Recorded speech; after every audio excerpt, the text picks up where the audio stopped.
नमस्ते। आज के इस एक्सप्लेनर में हम एक बहुत ही दिलचस्प और सच कहूं तो बेहद खूबसूरत विषय पर बात करने वाले हैं। पारंपरिक भारतीय और खासकर राजस्थानी गहनों की दुनिया। यह सिर्फ सजावट नहीं है बल्कि मानव शरीर पर उकेरी गई एक पूरी की पूरी सांस्कृतिक कहानी है। तो चलिए बिना किसी देरी के इस शानदार कला को डिकोड करते हैं। जरा सोचिए, क्या पारंपरिक फैशन का मतलब सिर्फ भारी भरकम कपड़े पहनना है? जी नहीं। आज हम जिस तरह के श्रृंगार का विश्लेषण कर रहे हैं ना, वो सच में हैरान कर देने वाला है। इन पारंपरिक आभूषणों की दुनिया सिर के बिल्कुल ऊपरी हिस्से से शुरू होकर पैरों की आखिरी उंगली तक जाती है। मतलब शरीर का शायद ही कोई हिस्सा ऐसा हो जिसे बिना सजाए छोड़ दिया गया हो।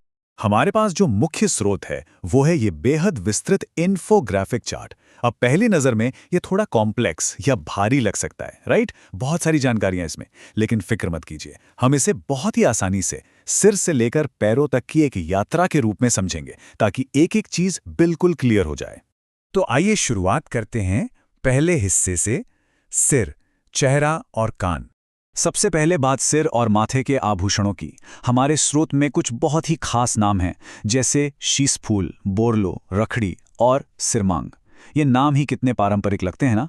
इनमें से रखड़ी पर जरा ध्यान दीजिए। ये सिर्फ एक गहना नहीं है बल्कि चार्ट इसे स्पष्ट रूप से सुहाग का प्रतीक बताता है। यानी ये समाज को महिला की वैवाहिक स्थिति बताने का एक बहुत ही महत्वपूर्ण और सुंदर तरीका है। अब जरा कानों की तरफ आते हैं। यहाँ की वैरायटी तो सच में कमाल की है। कर्णफूल, झुमका, बाली और पीपल पत्रा। अब पीपल पत्रा जैसा नाम सुनकर ही लगता है कि ये डिजाइन सीधे प्रकृति से प्रेरित थे। चेहरे के एक छोटे से हिस्से के लिए इतनी सारी बारीकियां और इतने अलग अलग तरह के गहने। इसी क्रम में थोड़ा और नीचे नाक पर आते हैं। यहाँ हमें नथ, चूनी, बुलाक और लटकन देखने को मिलते हैं। नथ्स तो खैर आज भी बहुत चलन में है, लेकिन बुलाक और लटकन जैसे गहने एक अलग ही गहराई जोड़ते हैं। ये चेहरे के हर एक फीचर को बहुत ही खूबसूरती से हाईलाइट करते हैं। आगे बढ़ते हमारे दूसरे सेक्शन की ओर, गले और दांतों के आभूषण। अब यहाँ एक बहुत ही दिलचस्प सवाल उठता है। आज के समय में हम क्या मानते हैं? यही ना कि गहने या तो कपड़ों के ऊपर पहने जाएंगे या फिर त्वचा पर। लेकिन क्या पारंपरिक तौर तरीकों में भी ऐसा ही था? इसका जवाब आपको सच में चौंका देगा। विश्वास मानिए, हमारी परंपराओं में सजावट की कोई सीमा ही नहीं थी। हम बात कर रहे हैं दांतों के आभूषणों की। जी हां, दांतों की। स्रोत में दो बहुत ही अनोखी चीजें बताई गई हैं। रखन, जिसका मतलब है दांतों पर सोने की प्लेट लगाना, और चूप यानी दांतों के बीच में सोने की कील जड़वाना। मतलब कीमती धातुओं से दांतों को भी नहीं छोड़ा गया है ना? बिल्कुल अद्भुत। दांतों के इस सरप्राइज के बाद अब गले पर आते हैं। गले के आभूषणों की तो एक बहुत लंबी लिस्ट है, लेकिन हमने इसे थोड़ा आसान कर दिया है। गले से बिल्कुल सटकर पहने जाने वाली कंठी और हंसली से लेकर छाती तक नीचे झूलने वाले लम्गे रानी हार और चंपाकली तक, हर एक का अपना एक अलग स्ट्रक्चर है। कोई गर्दन को उभारता है तो कोई पूरे धड़ की शोभा बढ़ाता है। चलिए अब तीसरे हिस्से पर चलते हैं, बाजुएं, कलाइयां और हाथ। ऊपरी बांह, जिसे हम बाइसेप्स कहते हैं, उसके लिए भी खास आभूषण तय थे। बाजूबंद, टड्डा, अणत और नवरत्न। बाजूबंद तो खास तौर पर बांह की गोलाई को पूरी तरह से निखार देता है। यह दिखाता है कि कैसे शरीर के हर एक जोड़ और हर एक मांसपेशी के लिए अलग तरह का श्रृंगार सोचा गया था। कलाइयों की बात करें तो चूड़ियां, बंगड़ी और गजरा तो हैं ही, लेकिन यहाँ जो चीज सबसे ज्यादा ध्यान खींचती है वो है बलया। स्रोत के मुताबिक ये हाथी दांत या फिर रबड़ से बनी चूड़ियां होती हैं।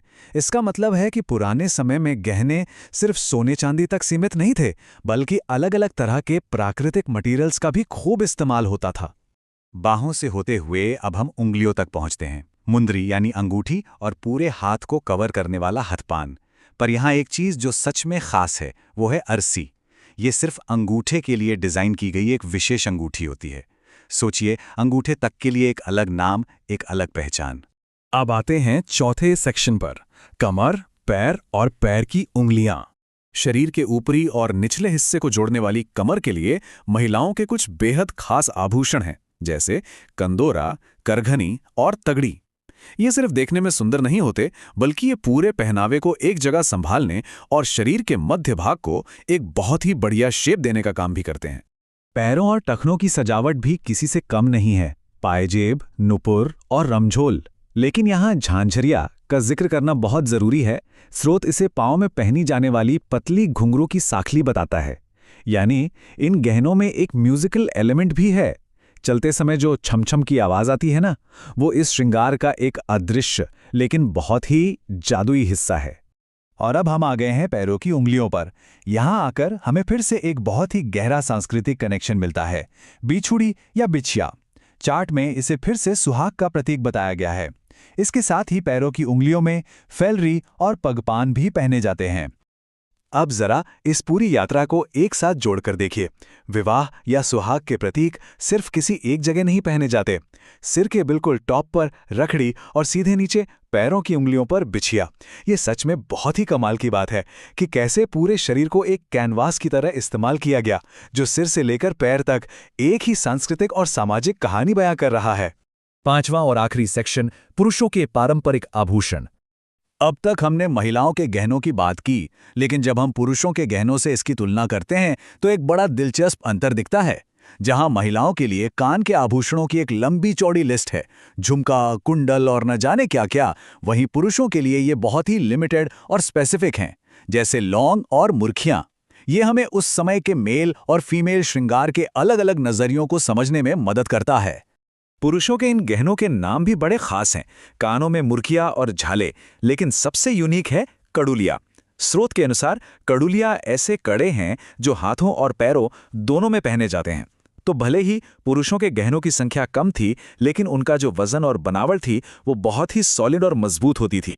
तो इस पूरे एक्सप्लेनर के अंत में एक बहुत ही प्रासंगिक सवाल मन में आता है।